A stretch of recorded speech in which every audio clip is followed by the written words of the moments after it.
భారత ఎన్నికల వ్యవస్థపై ప్రశంసలను కురిపించారు అమెరికా అధ్యక్షుడు డొనాల్డ్ ట్రంప్. ఎన్నికల నిర్వహణపై మన దేశాన్ని ఓ ఉదాహరణగా తీసుకోవాలన్నారు.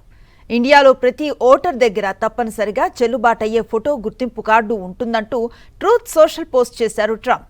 ఇటీవల భారత సిఇసి జ్ఞానేశ్వర్ కుమార్ ఎన్నికల నిర్వహణపై తమ ప్రభుత్వాన్ని ప్రశంసించారని, ఐడి కార్డు లేకుండా అమెరికాలో ఎలక్షన్స్ ఎలా నిర్వహిస్తున్నారని అడిగారని వెల్లడించారు.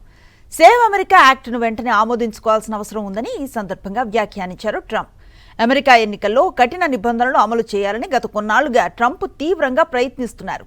ఈ క్రమంలోనే భారత్ అమెరికా ఎన్నికల విధానాలపై ఆయన మాట్లాడారు.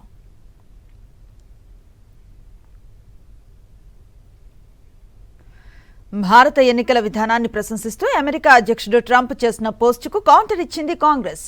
చీఫ్ ఎన్నికల కమిషనర్ జ్ఞానేష్ కుమార్ను వెంటనే అమెరికా తీసుకెళ్లిపోమంటూ సెటైర్ వేసింది.